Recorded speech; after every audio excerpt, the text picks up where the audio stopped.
persiapkan dulu. Siap bersalam. Assalamualaikum warahmatullahi wabarakatuh. Tipayun enakeun. Sebelum belajar, marilah kita membaca doa. Membaca doa dimulai.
Assalamualaikum warahmatullahi wabarakatuh. Waalaikumsalam warahmatullahi wabarakatuh. Alhamdulillah ya, pada kesempatan ini kita bisa bertemu lagi, bertatap muka walaupun kita belum 100% ya, belum 100% untuk mengikuti pelajaran tatap muka kali ini pada semester sekarang ini. Nah, sebelumnya siapa yang hari ini tidak sekolah? Caca, Sipa, Aisyah,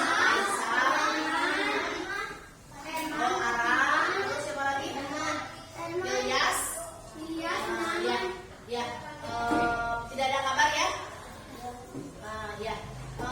Pada kesempatan ini Ibu akan membahas tentang surat Al-Falaq. Ya. Nah, kalian buka bukunya dulu. Buka buku yang tidak ada bukunya itu Cindy di depan Cindy. Cindy di depan bareng sama siapa, sama kasih di depan kasih sama Cindy. Sok. Nah, biar ada bukunya ya. Ke depan. Pindah sini ke depan. Ya. Sebelum kita membuka tentang Al-Falaq, siapa yang sudah tahu? Siapa yang tahu itu surat Al-Falaq? Sudah tahu? Sudah tahu. Kita baca sama-sama. Bismillahirrahmanirrahim. Qul a'udzu birabbil falaq min syarri ma khalaq wa min syarri ghasiqin idza waqab wa min syarri nafasati fil 'uqad wa min syarri hasidin idza hasad. Ya, itu surat Al-Falaq itu biasanya dibaca pada waktu sholat yang 5 waktu. Di antaranya itu surat-surat pendek ya. Al-Falaq itu ada berapa ayat? Ada berapa ayat? Siapa yang tahu? Ada berapa ayat? Ada 5 ayat. Artinya apa itu Al-Falaq? Waktu subuh. Hah? Waktu subuh. sok buka halaman 5, buka halaman 5, bukunya buka halaman 5. Di sana ada surat Al-Falaq ya. Al-Falaq ada di sana penggalan suratnya sama hafalannya ya. Di sana ada Qul a'udzu birabbil falaq. Qul a'udzu birabbil falaq. Katakanlah aku berlindung kepadamu yang menguasai subuh ya, yang menguasai subuh. Min syarri ma khalaq, dari kejahatan dia ciptakan. Wa min syarri ghasiqin idza waqab, malam apabila telah gelap gulita. Wa min syarrin naffasati fil 'uqad, dan dari kejahatan penyihir yang meniup pada bul-bul. Wa min syarri hasidin idza hasad, dan dari kejahatan orang yang dengki apabila dia dengki, yaitu. Jadi surat Al-Falaq itu berisi tentang sholat subuh ya. Secara umum Al-Falaq menjelaskan tentang kita perlu berlindung kepada Allah ya, yang menguasai subuh. Kenapa? Karena sholat subuh itu disaksikan oleh siapa? Oleh seluruh malaikat. Ibu tanya, siapa yang tadi sholat subuh? Siapa yang tadi sholat subuh? Siapa yang tadi sholat subuh? Siapa yang tidak? Nah, harus ya, harus sholat subuh, karena sholat subuh itu ada keutamaannya. Siapa laki-laki yang tadi sholat subuhnya di masjid? Bagus, ya, bagus. Sholat subuhnya di masjid. Selain disaksikan oleh malaikat, sholat subuh itu juga, ya, kalian mendapatkan pahala juga. Berapa derajat? Berapa? 27 derajat. Kenapa? Apabila kita sholat secara berjamaah di masjid, ya, kita mendapatkan pahala berapa derajat kita Siti? 27 derajat. Selain kita disaksikan, malaikat semua menyaksikan. Kalau sholat yang lain tidak disaksikan sama malaikat. Kalau sholat subuh itu disaksikan oleh seluruh malaikat, ya, dan dicatat oleh malaikat, ya, catat oleh malaikat menjadi amal kebaikan kita. Qul birabbil falaq, ya, waktu subuh menjelaskan bahwa Allah memerintah untuk berlindung hanya kepada Allah, jangan kepada setan. Ya, suka ada yang berlindung, saya mau bertanya supaya pintar itu ke orang pintar, ke ahli hikmah. Jangan, ya, kita itu berlindung mohon pertolongan itu hanya kepada Allah, hanya kepada Allah, ya, hanya kepada Allah. Min syarri ma khalaq, ayat ini yaitu seluruh makhluk ciptaan Allah, baik jin, hewan, manusia atau benda mati yang menimbulkan bahaya bagi makhluk. Setelah memohon perlindungan dari semua kejahatan, kita juga memohon kepada Allah agar perlindungan dari beberapa hal, ya, seperti kesulitan, ya, kesusahan. Apalagi sekarang kita sedang ditimpa wabah, ya, wabah atau yang dinamakan taun. Ada juga dalam Al-Quran yang namanya taun. Itu wabah penyakit, ya. Nah, kita jangan berlindung, kita berusaha, ya, berobat, menjaga kesehatan, dan juga memohon perlindungan kepada Allah supaya kita terjauh dan terhindar dari wabah taun ini, ya, yang dinamakan COVID, ya. Tuh, kita jangan meminta yang lain-lain kepada, apalagi kepada makhluk yang lain selain kepada Allah. Wa min syarri ghasiqin idza waqab. Jadi kandungan ayat yang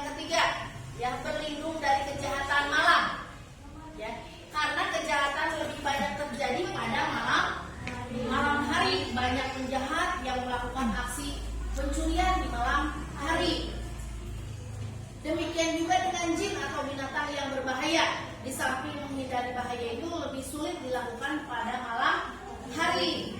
Di malam hari tidak selalu melahirkan kejahatan. Pada malam hari adalah waktu yang terbaik untuk mendekatkan diri kepada Allah. Ya, konon katanya, ya, penyakit yang wabah yang sekarang terjadi itu karena dari salah satu negara, ya, dari salah satu negara mereka memakan binatang yang namanya konon katanya seperti itu, ya. Tapi wallahu kita tidak tahu apa penyebabnya penyakit tersebut, ya. Nah, tadi seperti yang dikatakan oleh ayat ketiga bahwa tidak semua malam itu mengerikan atau jahat keluarnya, malah ada sepertiga malam. Tahu apa sepertiga malam? Kita waktunya apa? Apa yang dilakukan oleh seorang muslim kalau bangun di sepertiga malam? Sholat tahajud. Kita komunikasi dengan Allah. Itulah waktunya kita memanjatkan doa kepada Allah. Coba kalian rutin melakukan sholat tahajud selama 40 hari. Insya Allah akan terasa keajaiban yang tidak akan kalian duga-duga, ya, yang tidak akan kalian duga-duga, ya. Banyak sekali manfaatnya karena tidak semua orang bisa bangun di sepertiga malam. Apabila kita terbangun nih, Chandra misalkan terbangun, ujuk-ujuk bangun jam 3, apa ya? Kok terbangun? Saya jadi terbiasa bangun jam segini. Kamu harus bersyukur.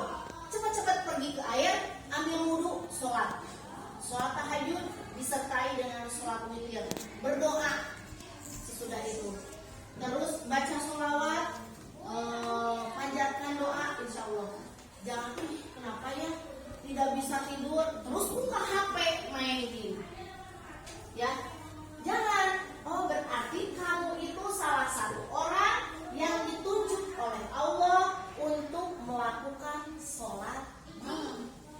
Karena tidak semua orang terbangun sepertiga malam, nyilek, tidak ada kegiatan apa ya, bingung.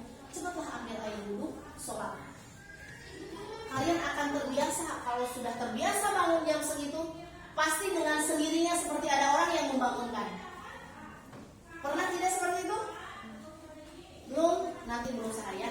Harus nanti itu akan mendapatkan pahala yang begitu luar biasa kalau kita bangun di sepertiga malam.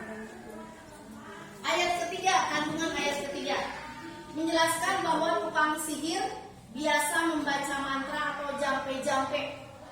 Kemudian mereka ditiupkan pada tali-tali yang diikat. Sihir mereka salah satunya dosa kejahatan besar. Sihir termasuk karena kepercayaan Allah. Sihir juga bisa mencelakakan manusia di dunia dan di akhirat. Sebagai seorang muslim harus menjaga perbuatan syirik. Salah satunya adalah sihir.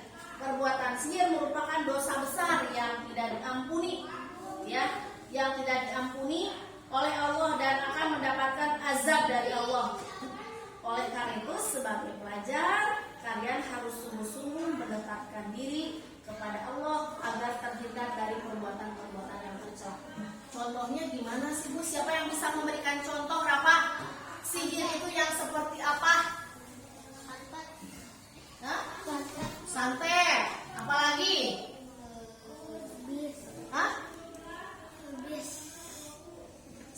Sihir itu seperti apa? Siapa yang bisa kasih Cindy, Marsa? Sihir itu yang seperti apa contohnya? Neng, Chandra, sihir tahu? Jampe, ya. Jampe. Kalau misalkan ada seperti yang Allah, mudah-mudahan kita terhindar ya dari orang-orang dan terhindar dari orang-orang yang akan berbuat syirik kepada kita, dan kita juga terhindar dari perbuatan yang tercela tersebut. Contoh,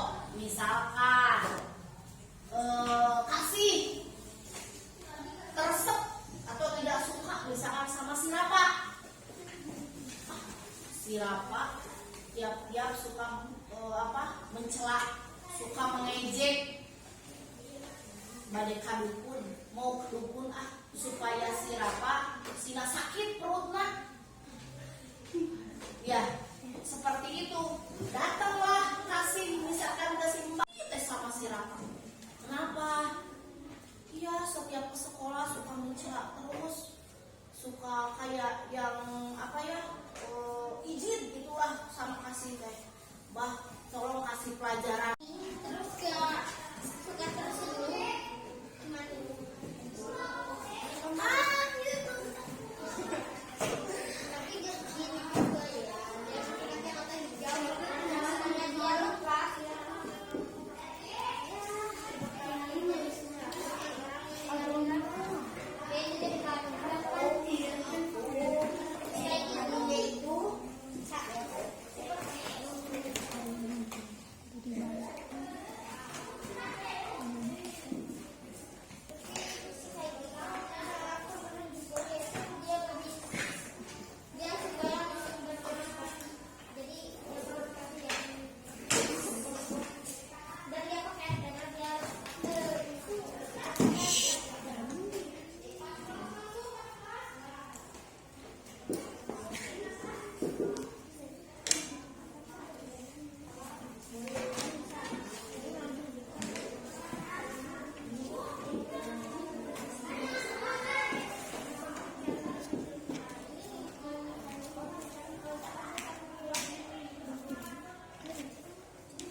Ya,